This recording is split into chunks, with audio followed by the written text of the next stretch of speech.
5 seconds.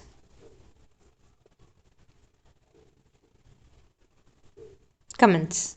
Wind in the sail. INS Vikrant is a milestone. The focus now must be on a twin-engine, deck-based fighter.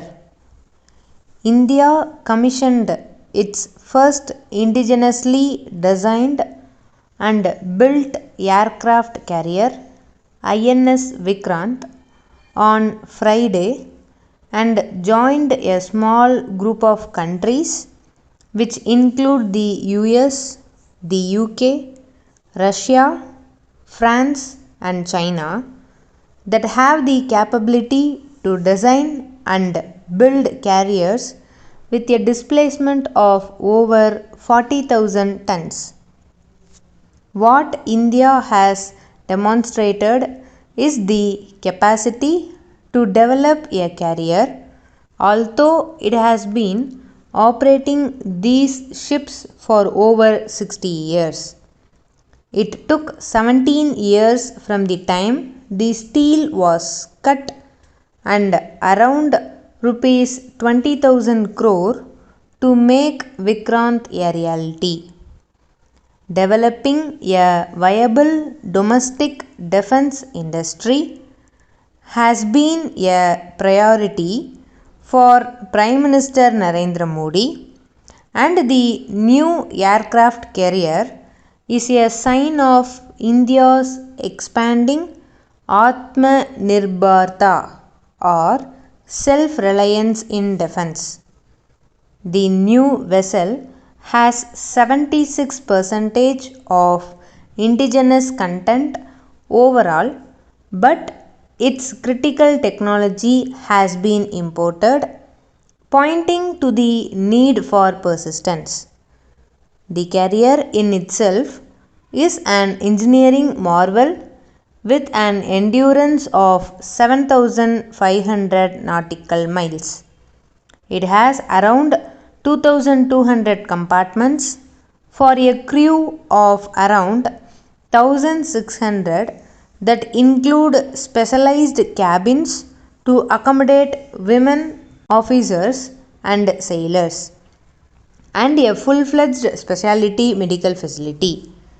Several technological spin-offs from the ship's construction include the capacity to manufacture warship-grade steel, which India used to import. Its commissioning gives India and its emerging defense manufacturing sector the confidence to aim and sail farther. The Indian Navy's ambition is to have 3 aircraft carriers. It already has INS Vikramaditya, procured from Russia, and it has suggested that the expertise gained from building Vikrant could now be used to build a second, more capable indigenous carrier. INS Vikrant will be the wind in the sail for India's proactive maritime strategy in the Indo-Pacific and the Indian Ocean region. At the commissioning ceremony in Kochi, Defence Minister Rajnath Singh reiterated India's interest in a free, open and inclusive Indo-Pacific, and Mr. Modi's idea of Sagar or security and growth for all in the region. A strong navy is also critical to India's ambition to grow its share in global trade, which is largely maritime.